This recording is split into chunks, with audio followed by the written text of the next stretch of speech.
জায়গায় বিসমিল্লাহ না পড়লে সকল দিক থেকে বরকত আপনার জীবন থেকে উঠে যেতে পারে, এমনকি আপনার জীবনে এমন এমন বিপদ আসতে পারে যা আপনি কল্পনাও করেন নাই।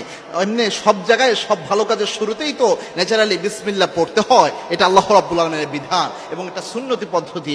তবে মিনিমাম এই তিনটা জায়গায় বিসমিল্লাহ কখনো ভুল করবেন না। এই তিন জায়গায় বিসমিল্লাহ ভুল করার জন্যই বেশিরভাগ সমস্যা হয়। এই যে ফ্যামিলিগুলোতে এত বেশি সমস্যা হয় আর পারিবারিক যে কলহগুলো হয়, এটারও একটা অন্যতম কারণ হচ্ছে এটা। মনে রাখবেন বিসমিল্লাহ অন্য যে কোনো অন্যান্য সব কিছুর চেয়ে অনেক স্পেশাল একটা জিনিস। এবং আল্লাহ রাব্বুল আলামিন পবিত্র কোরআনে 114টা সূরার মধ্যে 113টা সূরাতে বিসমিল্লাহ দিয়েছেন। একটা সূরাতে সূরা তাওবাতে আল্লাহ বিসমিল্লাহ দেন নাই, তবে আবার সূরা নামলের মধ্যে 2বার বিসমিল্লাহ দিয়ে 114 বার কে আল্লাহ পূরণ করে দিয়েছেন। এজন্য বিসমিল্লাহর মধ্যেই বরকত রয়েছে। আল্লাহর হাবিব যে কোনো কাজে বিসমিল্লাহ পড়তেন। তিন জায়গায় বিসমিল্লাহর মধ্যে প্রথম যেটা, সেটা হচ্ছে বাথরুমে প্রবেশের পূর্বে বিসমিল্লাহ পড়া। আপনারা চিন্তা করতে পারেন, হুজুর বাথরুমে প্রবেশের পূর্বে আবার বিসমিল্লাহ পড়তে হয় নাকি? হ্যাঁ, বাথরুমের যে আমরা দোয়াটা পড়ি, আল্লাহুম্মা ইন্নী আউযু বিকা মিনাল খুবসি ওয়াল খাবাইস, এটার একটা ফজিলত রয়েছে। আর আপনি যদি বিসমিল্লাহর সাথে পড়েন তাহলে আরেকটা ফজিলত রয়েছে। তিরমিজিতে হাদিসগুলো এসেছে। আল্লাহর হাবিব সাল্লাল্লাহু আলাইহি ওয়াসাল্লাম জানিয়েছেন, কোন ব্যক্তি যদি বাথরুমে প্রবেশের পূর্বে শুধুমাত্র পড়ে আল্লাহুম্মা ইন্নী আউযু বিকা মিনাল খুবসি ওয়াল খাবাইস, এই দোয়া যদি কোনো ব্যক্তি পড়ে, ওই ব্যক্তিকে দুষ্ট জিন দেখতে পায় কিন্তু ওই ব্যক্তির কোনো ক্ষতি করতে পারে না। আর কোনো ব্যক্তি যদি বিসমিল্লাহ লাগিয়ে পড়তে পারে, বিসমিল্লাহি আল্লাহুম্মা ইন্নী আউযু বিকা মিনাল খুবসি ওয়াল খাবাইস, এই দোয়া যদি পড়তে পারে, আল্লাহর হাবিব সাল্লাল্লাহু আলাইহি ওয়াসাল্লাম বলেছেন দুষ্ট জিন ওই ব্যক্তিকে দেখতেই পায় না, ক্ষতি তো করবে দূরের কথা। আল্লাহু আকবার। মানে বিসমিল্লাহর সাথে যখন আপনি দোয়াটা লাগাবেন, দুষ্ট জিন আপনাকে দেখতেই পারবে না। দুষ্ট জিনের মাঝে এবং আপনার মাঝে আল্লাহ রাব্বুল আলামিন একটা পর্দা সৃষ্টি করে দিবেন। আপনার সতর্কে দুষ্ট জিন দেখতে পারবে না, তখন কোনো ধরনের কোনো ক্ষতি দুষ্ট জিন আপনার উপর করতে পারবে না। এই জন্য ছোট্ট বাচ্চাদেরকেও, যাদের আপনাদের অ্যাটাচ বাথরুম রয়েছে, মনে রাখবেন অনেক সময় বাচ্চা কান্নাকাটি করে। অ্যাটাচ বাথরুম তো জিনের আখড়া, যে কোনো বাথরুম টয়লেটে জিন থাকেই, মাস্ট বি থাকে।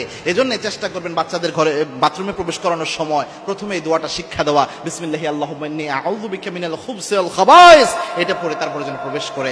2 নাম্বার হচ্ছে খাবারের শুরুতে অবশ্যই বিসমিল্লাহ পড়বেন। খাবারের শুরুতে, খাবার পরিবেশন করার সময় অবশ্যই বিসমিল্লাহ, রান্না করার শুরুতে অবশ্যই বিসমিল্লাহ। মানে রিজিক যেটা আপনার ঘরে আছে, এই রিজিককে মূল্যায়ন করবেন আপনি বিসমিল্লাহ দিয়ে, এবং রিজিক খাওয়া শেষে আলহামদুলিল্লাহ দিয়ে। এই দুইটা জিনিস শুধু খেয়াল রাখবেন। মনে রাখবেন, রিজিকের যখন ভ্যালু দিবেন আপনি, রিজিককে যখন আপনি মূল্যায়ন করবেন, আল্লাহ আপনার রিজিকে বরকত কখনো কমাবে না, আর নতুবা আল্লাহ বরকত উঠিয়ে নেবে। এবং কি আল্লাহর হাবিব সাল্লাল্লাহু আলাইহি ওয়াসাল্লাম বলেছেন, যেই খাবারের মধ্যে বিসমিল্লাহ বলা হয় না, ওই খাবারের মধ্যে ইবলিস শয়তান শরীক হয়ে যায়। যেই কাপড় পরার সময় বিসমিল্লাহ পড়া হয় না, ওই কাপড়ের মধ্যে ইবলিস শয়তান অংশগ্রহণ করে। এই জন্য ঘরের খাবার যাই হোক না কেন বিসমিল্লাহ পড়বেন। এই জিনিসটা মাথায় অবশ্যই খেয়াল রাখবেন। 3 নাম্বার হচ্ছে, আপনি বিসমিল্লাহর সাথে মাগরিবের সময় হলেই আপনার ঘরের দরজা জানলাগুলো লাগাইয়া দিবেন। এটা খুব মারাত্মক একটা বিষয়। মাগরিবের সময় দরজা জানলা কেন লাগাবেন? আল্লাহর হাবিব সাল্লাল্লাহু আলাইহি ওয়াসাল্লাম জানিয়েছেন, চমৎকার একটা হাদিস এসেছে। আল্লাহর হাবিব সাল্লাল্লাহু আলাইহি ওয়াসাল্লাম বলেছেন, যখন আজান হয় তখন তোমরা ঘরের দরজা জানলাগুলো লাগিয়ে দাও, এবং দেখবা ওই সময় যখন কুকুর কান্না করে, আল্লাহর হাবিব সাল্লাল্লাহু আলাইহি ওয়াসাল্লাম বলেছেন তোমরা ওইটাকে এই জন্যে গুরুত্বের সাথে দেখো, কেননা এবং আল্লাহর কাছে আশ্রয় চাও কুকুর কান্না করলে, কেননা কুকুর এমন কিছু দেখতে পায় যেটা তোমরা দেখতে পাও না। খুব মারাত্মক একটা বিষয়। এবং কি আল্লাহর হাবিব সাল্লাল্লাহু আলাইহি ওয়াসাল্লাম জানিয়েছেন, মাগরিবের সময় যখন আজান হয়ে যায়, দুষ্ট জিন ইবলিস শয়তান দৌড়াতে শুরু করে। যেই ঘরের দরজা জানলা ফাঁকা পায়, ওই ঘরের মধ্যে ইবলিস শয়তান প্রবেশ করে ফেলে।